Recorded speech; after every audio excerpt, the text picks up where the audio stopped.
Welcome to Pig's Ear in Review here at the Tojo Dojo, one of the only places where we're talking about what we've been playing, because this week we are talking about a game, finally, as well as what we've been watching. I'm Myshtuff and got Riku Rose. How you doing today? Good, mate. You? Good. Not too bad. So yes, shocking revelation. We're going to be talking about a game today. It's going to be exciting. So you're going to be talking about the Quarry game, and then I'm going to be talking about the Orville, which just wrapped up as well. But before we get into that, of course, comment, subscribe, and like all the different things here on YouTube and Twitter and all that sort of stuff. If you have any thoughts on other stuff we should be watching or thoughts on things we're going to be discussing today, definitely let us know. All right, so with that, I'll turn it over to you. Talk about the Quarry. How'd you like it? The Quarry. So it's made by Supermassive Games, who people will know from Until Dawn. And I think it's called the Dark Pictures Anthology, those sort of like shorter... Yeah, they've done a few of those now, right? Yeah, I think they've done like 3 or 4. Surprisingly, as much as I love horror, I have not played anything by them. I really need to. Yeah, they're sort of... They're very like Quantic Dreamish. Like if you like Heavy Rain and like Beyond Two Souls, Detroit, things like that is what it is, pretty much. So you said we talked about a game, but you get those people on the fucking internet that go like, it's not even really a game, it's just a movie. Walking simulator. Yeah, I'm like, so what does it matter? Get over yourself. If you had a good experience, you had a good experience. Yeah. And I really enjoyed Until Dawn. Until Dawn was actually one of my favourites of this weird little like movie game subgenre. Okay. And I think this is possibly just as good. It's really enjoyable. I don't think it is worth like the $70 that they wanted for it when it came out, because I beat this game in like 7-8 hours. And I know you can't really put a price on per hour what's worth it. Sure. I do think it's one that you should wait until it's a little bit cheaper, and like maybe which actually, I was actually looking. It's already $50 now, and I don't know if that's like I don't know if that's a temporary thing or if it's going to go back up again. But I'm assuming that's like now a permanent price cut. So I'm probably still going to wait a little bit too. But it's funny how quickly it's already gone down in price. Yeah, I don't think this one really stayed in the conversation for long, like of the video game ecosphere. Yeah, exactly. It's got quite a few like good actors. I know Until Dawn had that. Is it Hayden Panettiere or something? Yep. She was in that. This one's got I don't know if you ever watched Modern Family. It has like maybe an episode here or there. The geeky girl in it, Ariel Winter. I'm sure I'd recognize it if I saw her. Justice Smith, who was the main guy in that Detective Pikachu movie. Oh yeah, he's been in a couple other things lately as well. Jurassic movie as well, right? Yeah, I think he was like barely in those. I don't remember. Or one of those. Yeah. Okay. All right. Fair enough. He's not Chris Pratt. I don't know. Oh, clearly. And Ted Raimi's in it. Yeah. Because when I saw the trailer for it, he was in it, and I was like, "Oh, okay, they're getting some good horror." And then David Arquette's in it too. Like, yeah. I think Ted Raimi's the best thing in this. Really? He is Nice. But he is like hamming it up, but loving it. Of course. Yeah, he's great in it, and you'll be glad to hear as well. Grace Zabrowski from Twin Peaks. Oh, no way. Yeah, she's in it as well. Okay. So we got some good mix of people, but I mean, this is basically, is this meant to be like a campy type of thing, or no? It's like played very seriously, or what? So here's my main issue with it. It is sort of a love letter to like Friday the 13th. You know, it's camp counselors and they're in the woods, and it all goes to crap. Yeah. Now, because they're all playing like older teenagers, young adults, like 18 to 20-year-olds, right? Yeah.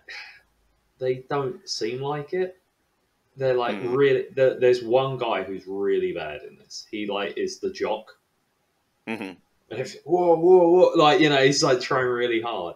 Like the full stereotype of like what that person would be. Yeah, like Justice Smith is like at least like just in the corner, like the quiet guy just listening to podcasts while like everyone else is doing it. So like because he's not doing much, you can't. But I said to my wife, because she was like sitting next to me as I'm playing this, I'm like, this feels like a bunch of 30-year-olds pretending to be kids. And no, I went on Wikipedia or IMDb or whatever it was, and nearly every actor is over 25 who's playing. There's one girl who was 32, and like, there's nothing wrong with that, but you can tell they're trying too hard to the point where it comes across as, how do you do, fellow kids?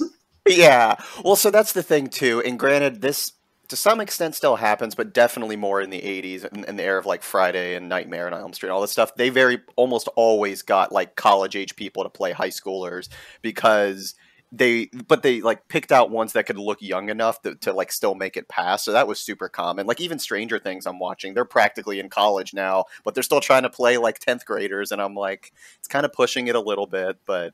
yeah, that's just like, I feel like that's just a trope of horror at this point. Yeah, but I also think as well is because with video games, it's like, what was it? The Irishman, the Martin Scorsese movie, where like they made Robert De Niro look 40 and said he was 20. Right. But like, with this technology, you should be able to make them look younger. That's fair. That's fair. Which, for the most part, they do. They do look like college-age kids, but they act like adults acting like college-age kids. Oh, okay. So that's a bit of a disconnect then, I guess. I see what you're saying. Okay. Yeah. There's like the sarcastic guy. He's good. I can't remember who he is, but like I enjoyed him. Is her name Brenda Wong, the actress? She's pretty good because I feel like adults who do teenagers as sarcastic can pull it off really well. It's when you get into like the jocks and like the there's one girl who's like straight out of Mean Girls. She's like over the top with like how like dismissive she is of guys and how she uses them and stuff like that, right? Yeah. And I'm just like, yeah, all right. No one actually talks like that, like at all. Just chill, will ya? Yeah. I will say though, I really enjoyed the story. I didn't see a lot of the twists coming. Okay, well, I guess without spoiling it, of course, what is the general premise? They're just like at a camp somewhere, or like what's the idea? They're at a camp. They're camp counselors. The kids go away. They're all meant to leave. Their car breaks down, so the camp counselor's like, "Okay, I'm going to go like get the car part you need or whatever. Just stay in the house for the night, right?" Sure. And they're like, "Let's have a party by the beach." Obviously. And then they start. No, they are really stupid in this. They see like a shadowy figure walk past the window and go, "I guess it's nothing." Yeah, it's just the wind. Yeah, but I think one thing that this game also as well spoils a bit is like what could be like not jump scares but genuine scares, because you'll be walking through a room and the camera will cut to show you walking like through a window, right, from the outside, but you'll see the back of someone's head looking in the window. Oh, and you're just like, well, now I know there's someone there, so that's now going to impact how I react in the house. Are they trying to maybe make it more like cinematic or something, I guess? Yeah, and also I think they're going for that jump scare as well. But then when you're like, oh, should I take a gun? I'm like, well, fucking yeah, there's someone else. Yeah, what, are you kidding me? Yeah. I mean, is it like a scary game or not really? It's meant to be, yeah. It's meant to make you jump scare and stuff like that. Like, so in this, any character can die. And the story carries on. Okay? So they're trying to make you scared and react quickly, react without thinking and stuff like that. Yeah. And there are a few times where, like, so I had 3 characters die. Right? And the first one was, I made a bad decision. Right? I'm totally cool with that. I should have shot the gun and I didn't. Right? You hesitated. Yep. And then another person died because I missed the QTE. Which I was like, it was like the one QTE I missed as well in the entire game. That sucks. Right? The third one I was not cool with because it is essentially, do you want to go left or right? And I went, oh, okay, I'll go right. They're like, you're dead. Oh, so like you literally couldn't even do that. But wait, do you know if you went left, would it also do the same thing? Basically, I mean, it weren't literally left or right, but it was that kind of decision. Well, sure. And I'm just like, right, but there's nothing. Like, you couldn't have changed it at that point, I guess. Yeah, I'm just like, that's just punishing me for not picking an arbitrary choice. And I don't like that. Now, if it's, do you want to shoot or stab this person and then I die as a result of that, then yeah, I get that. Like, you've made a bad decision. I can see why that was a bad decision, right? Was there anything leading up to that point that could have hinted at one way versus the other, which was better or not really? So I don't want to spoil it, but okay, fair enough. Kind of, but it weren't the thing that ended up killing me. I thought it was going to be something else. Instead, like literally, it is like you're walking down a pathway and a monster just jumps out and bites your head off that you didn't know was there. Like, I'm just like, well, yeah, I'm just like, great. You know, like that. Yeah, that one kind of annoyed me. Do you know? Is there an option where you can have everyone survive? So there is a trophy. I saw that. Okay. Because when I played Until Dawn, everyone survived. Oh, okay. Yeah. Okay, interesting. Well, so given that there's those branching pathways, I'm assuming that means it's meant to be replayed. You can get different endings and stuff like that. Or they do things like they have like a couch co-op where you can all like vote on decisions and stuff like that. Oh, really? Yeah, so you can have like 4 people, and if like 3 people pick one thing, they do that. But is that still like a limited time to kind of push people to like think quickly, right? Oh, okay. Yeah, but I think like it's something that could be cool for like a group of people to play with some drinks and things like that. Oh yeah, for sure. Because you're all arguing like, why did you do that? Well, okay, so I guess to be clear, because once again, since I haven't played some of those other games, even though it's this movie-like type of setup, you aren't actually moving characters yourselves, right? It's purely just decision making. Yeah, you actually do. Oh, okay. There's certain scenes where it'll be like you can walk around like this room, and you can pick up evidence, and it reveals more of the story, or you can pick up like weapons. Like as I said earlier, like, oh, do you want to take the gun? You can miss the gun. You can just walk. You know. Okay. So yeah, so I guess your comparison then to like Detroit Become Human, or even like when I played The Wolf Among Us, that was like you could still navigate the environments a little bit as well. So like some of those Telltale games, I guess. So okay, that's good. Yeah, I really enjoyed So my main complaint was the adults pretending to be kids, and also as well, I like when they put actors in games as long as they're good at it. Like sure, but I don't know what it is with this technology. It just looks slightly weird. The uncanny valleyness of it. It looks like they're always moving, even when they shouldn't be. They're like this, right? like idle animations of just like breathing, and it's just like their face is always doing something. They're like, and I'm just like.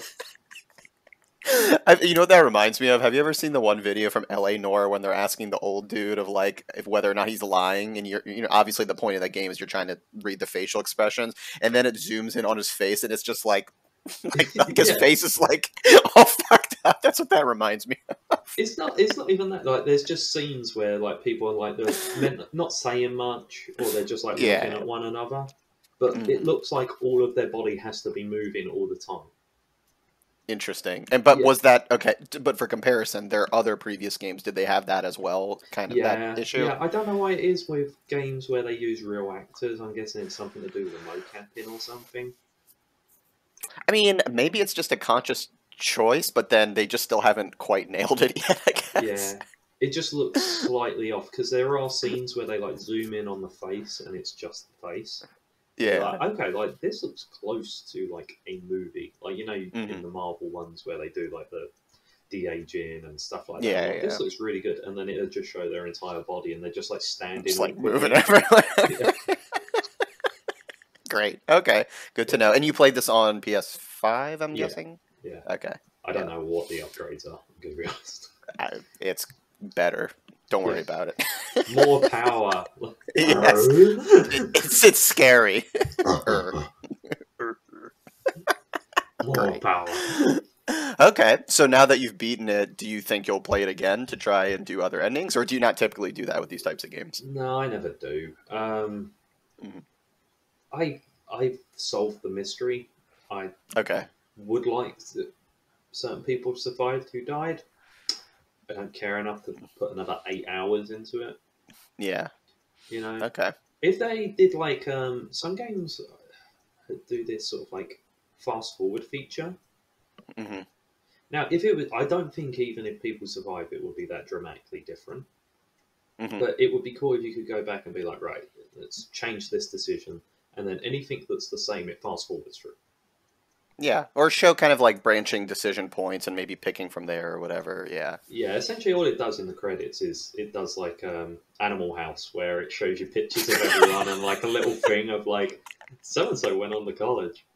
Oh my god, this person became president. Yeah, that's funny. This person died. Like, that's funny. I mean, I guess so. Similar to that, though, do you have any interest in at least like going on YouTube and like watching the other endings, right? Or even then, it doesn't even matter. I want to say yes, but the fact I beat this over a week ago and I haven't proved All right. I don't There's your answer. Okay. Yeah. But I mean, that's fair. I mean, some people just don't like to replay games. And to be honest, even with these types of story games, like with even once again, with some of the Telltale stuff, like I very rarely have gone back to like try them again just because, yeah, like I get the gist of the story. I'm sure there'll be little interesting differences here and there, but yeah. Rather than seeing the branching paths with these type of games, I find it more interesting to talk to people that played it. Yeah. And find out what their branching paths were like.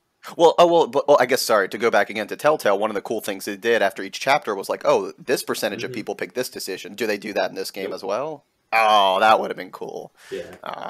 Yeah. All right. But also as well, you know when something's really going to impact as well, because like it'd be like, oh, do you want to pick up these firecrackers? And you're like, yeah, sure. And it's like, says in the corner, like, path updated. And I'm like, right, I know how I'm going to use those firecrackers later then. Okay. It kind of like preempts everything as well.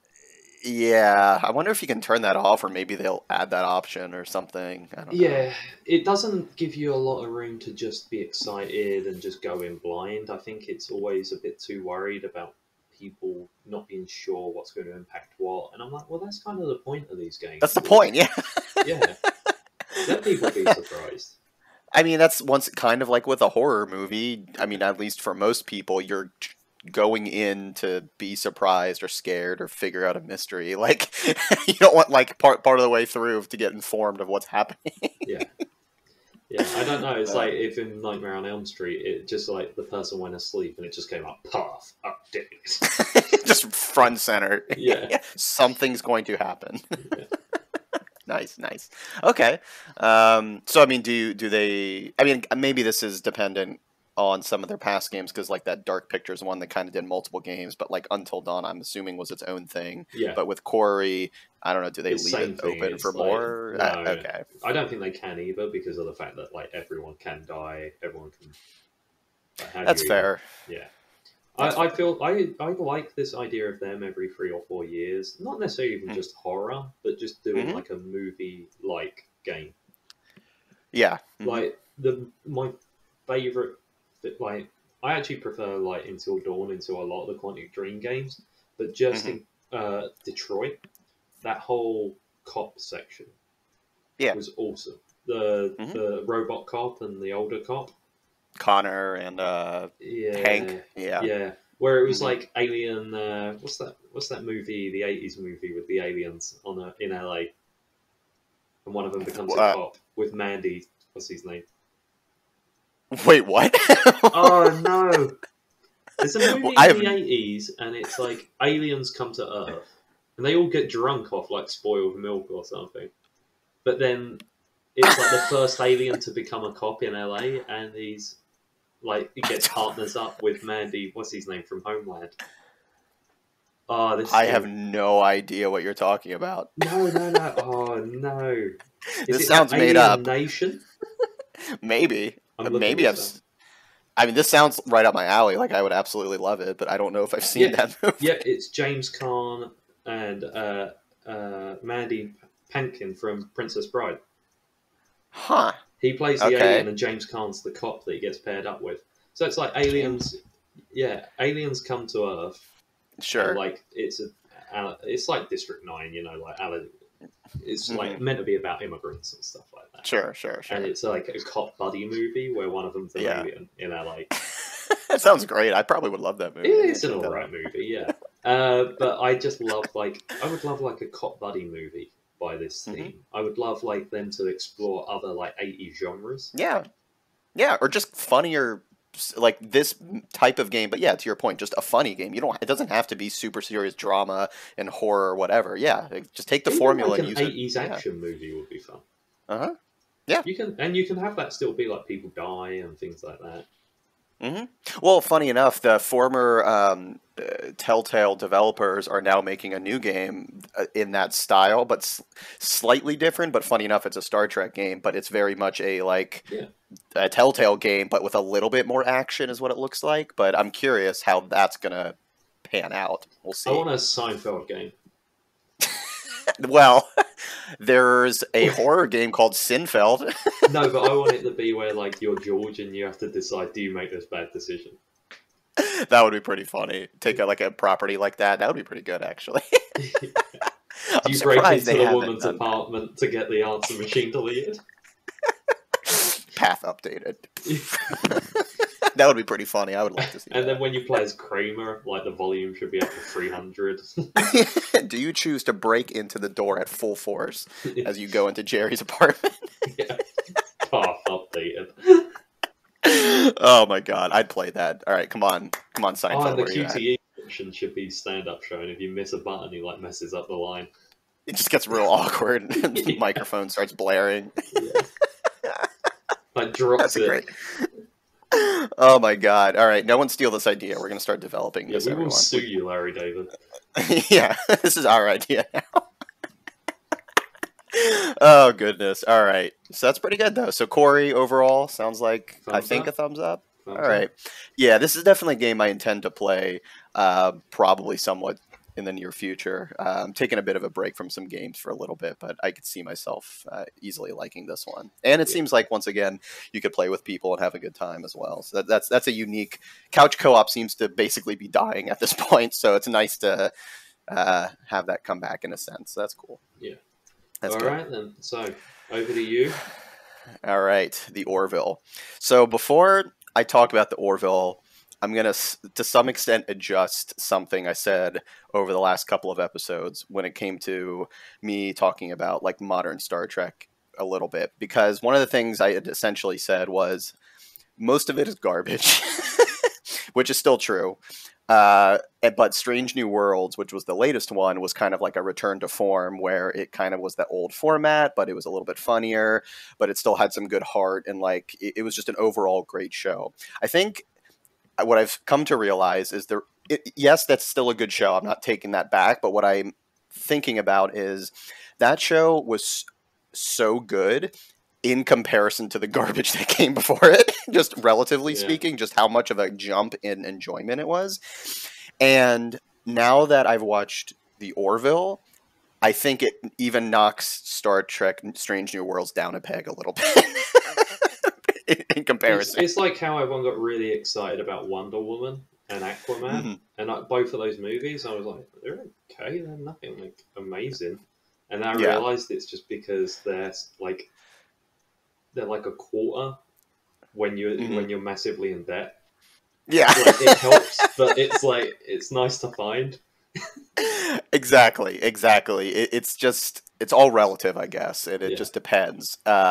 So yeah, once again, I still think that Strange New Worlds is good, but now that I'm about to talk about Orville and with this latest season, it just like it's kind of depressing that this is what Star Trek could have been. And it just isn't.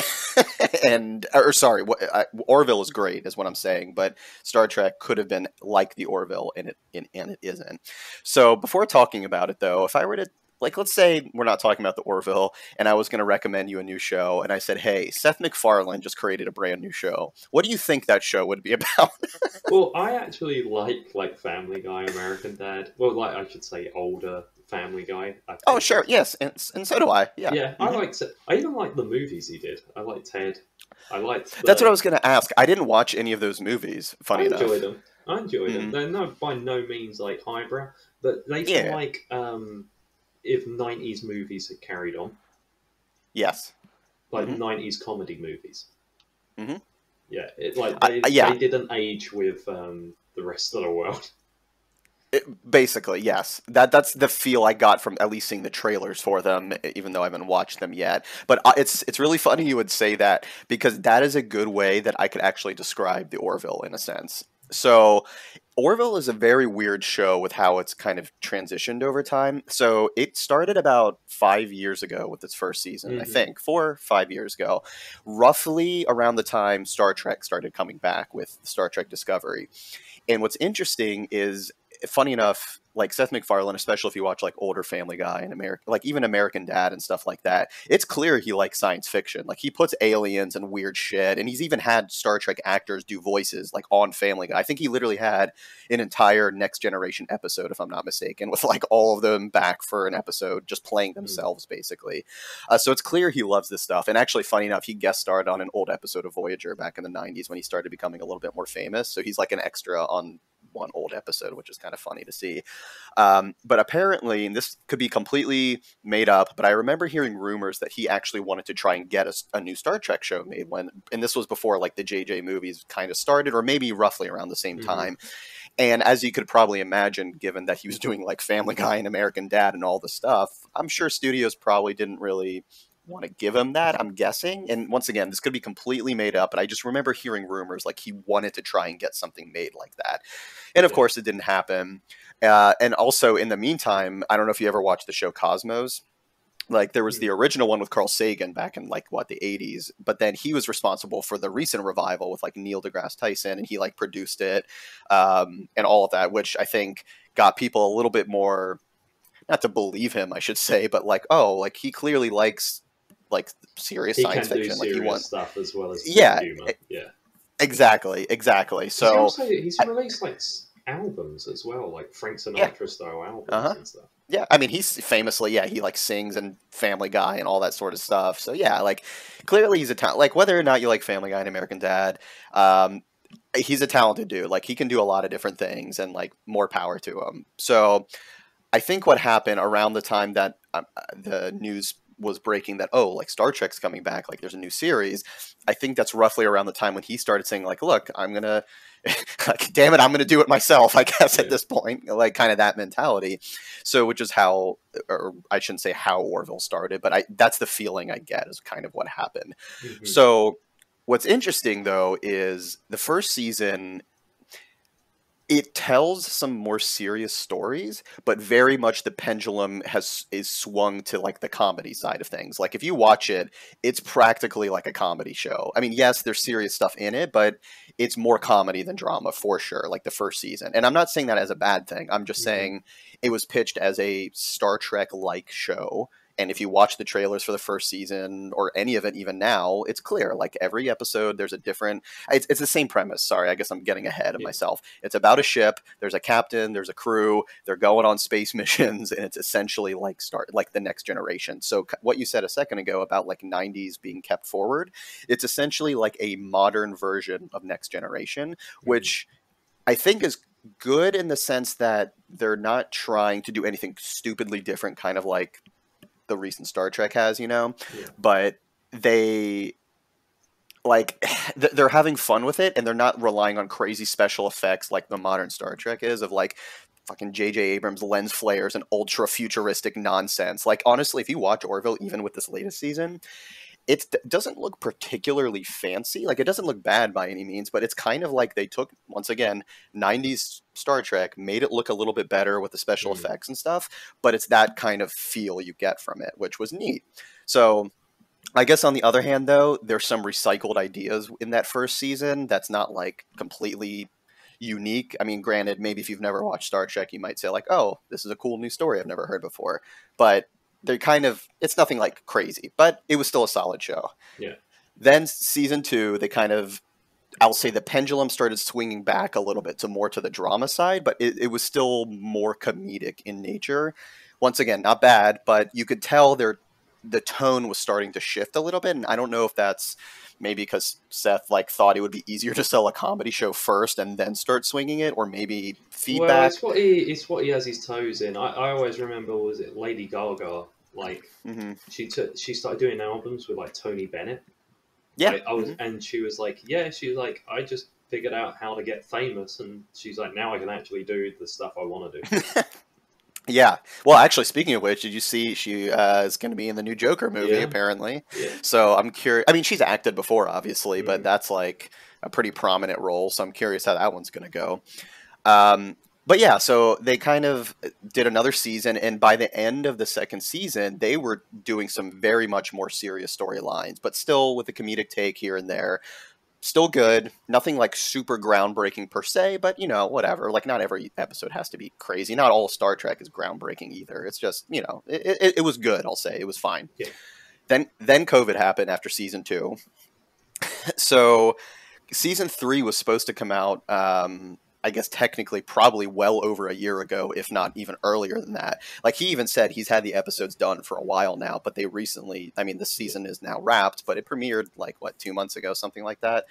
But it's interesting because this is like even for this third season, it's called the Orville New Horizons. They put like a little subtitle. It's clear that this was a line in the sand being drawn with this new season. It is very much, the tone has shifted to the more serious side. Yes, there's still comedy in it, but very much they consciously made a shift there. Yeah. Which is interesting, but also it moved to Hulu instead of just on TV, or it's not on TV at all to my knowledge. I think it's exclusively Hulu. Yeah. And now they're starting to experiment kind of like with Stranger Things where the episodes are getting longer. So it's 10 episodes, but I will say the longest episode was an hour and a half. So that's nice. Wow. That's still long though for this kind of show. Exactly. And I was watching an interview with him as well, and he was like, yeah, now that we're exclusively a Hulu show, we can experiment a little bit. We can tell some of these stories a little bit longer, but thankfully I don't think they abused it either. They didn't do it just for the sake of doing it. Like a lot of the episodes are still like an hour and 5 minutes, hour 10 minutes, and then like I said, maybe 1 or 2 are like an hour and a half. But I think they definitely utilize it well. Like they don't have to. They're not doing crazy lengthy things just, you know, for the sake of it, basically.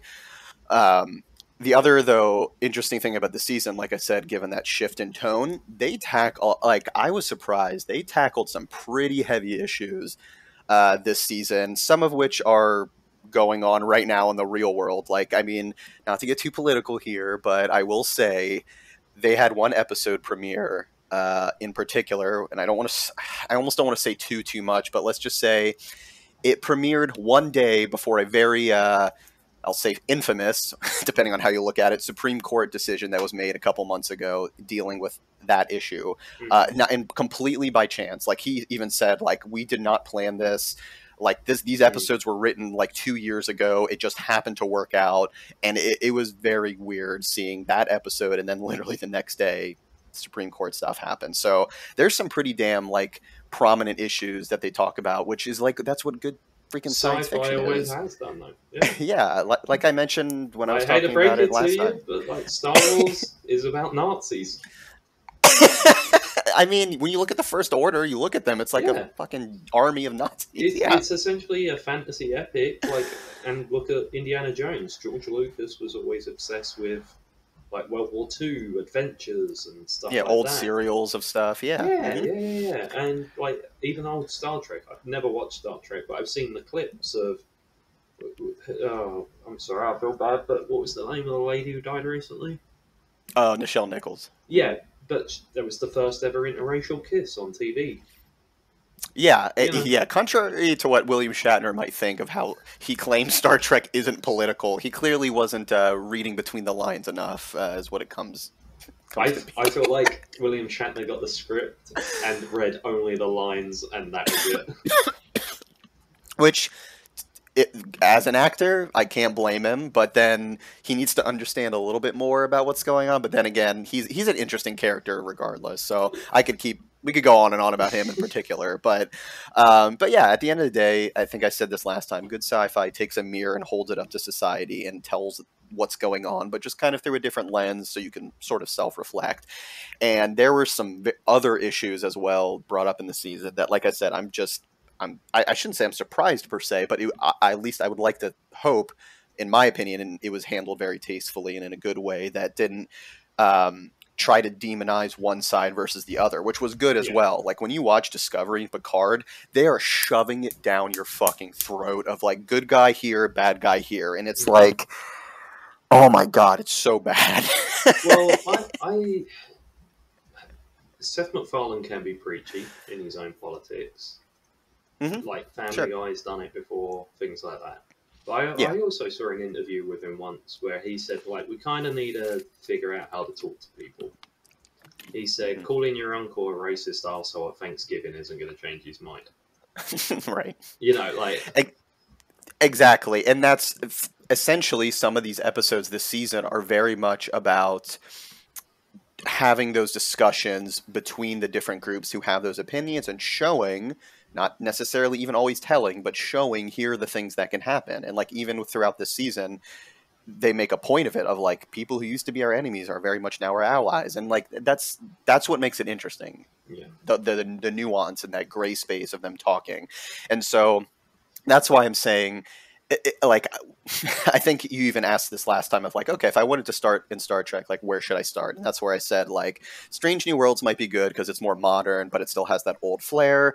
And I could recommend some of the 90s Trek, but it kind of depends on what you're looking for. But I kind of have to adjust my answer now, which is if you want to know where to start with Star Trek, watch the Orville, honestly.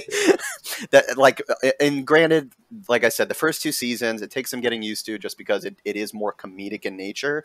But I think they successfully pulled it off with this 3rd season of making that very clear, like I said, tonal shift. But that's not to say that it's not funny. Like there are multiple times throughout the season where I laughed my ass off too. Yeah. Like, but it was earned as well. Like it was a funny moment. The dialogue, like they were speaking like actual people. There's a couple of characters that really just like crack me up because of their comedic timing. There's all kinds of good stuff in there. But I think that was the other thing as well I was thinking about when I was watching this is like when I watched the Orville, I think I know the name of every main character. But if you were to ask me what are the names of the characters from Discovery, of which I've watched 4 seasons now, I could maybe name 3. Maybe. Yeah. It just shows and that how in much itself, more invested you are. Like. Exactly.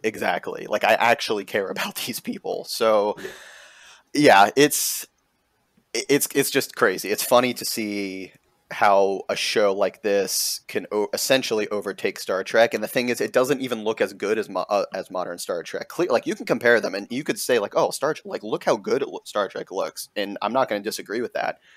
But it's still shit. Like it's just not good. And then the other thing I think I mentioned when we were talking about Norm Macdonald's comedy special, so I was going to make sure to bring it up here. So Norm Macdonald played a character, this alien character. It's literally just a green blob, and that's it. Like he like has tentacles that go out or whatever. And he hasn't been like a main character per se, but he's appeared throughout the series. But he appeared in this last season, and I think this actually might be his final role that he ever did technically. I mean, other than that comedy special, I guess. But he actually appeared throughout the entire season. I thought he was only going to appear just in the first episode because the first episode starts out with like a message that says "Rest in peace, Norm Macdonald," and he appeared in that episode. But he actually appeared throughout the entire season, which I was surprised to see. So he recorded. I mean, not like a crazy amount of lines because he is more of a side character, but he appeared throughout the whole thing, and sucks to like, you know, if they renew it for another season, obviously he won't be back, but so that was kind of sad to see. But it was nice that they like honored him by still kind of keeping him in, and you know, that was nice to see. So I mean, obviously, as I'm sure you can tell, thumbs up. Like I would recommend it if you're a Star Trek fan, watch this show. But then even if you're not and you want to try and watch something like Star Trek, seriously, just start with the Orville. I wouldn't even go with new Star Trek at all. Like it just pales in comparison, honestly. Which is kind of like, I never thought I would say that, like, because I think we were talking, what was it, a couple weeks ago about how you almost go through like the 5 stages of grief with a show. Like you just refuse to accept, like no matter how much you watch it, you're never going to let it go. Yeah, and it's still just not getting better. And I'm practically at that point with Star Trek, essentially. Like I'll probably watch it a little bit more just to see where it goes, but I don't have a whole lot of faith in it, which kind of sucks to see. But the other thing is with Orville, they haven't confirmed if it's coming back for another season. Which I mean, I don't know if they're just trying to play coy and like maybe surprise people, but even Seth MacFarlane himself has said like, yeah, we don't know if it's coming back for another season. So that would suck. That would suck if not. So, but yeah, 2 thumbs up then. Oh yeah, absolutely thumbs up. So, But yeah, I think that'll be it for today. Only talked about 2 things, but we definitely had plenty to say about it. So if anyone watching has played the Quarry or watched Orville or wants to agree with me about why other Star Trek is terrible, please let me know. You can put it in the comments down below. Kill? Yeah, exactly. Who did you kill? Let us know down below. But yeah, thanks for watching as always, everyone. And then until next time, we'll see you then. Take it easy. Bye.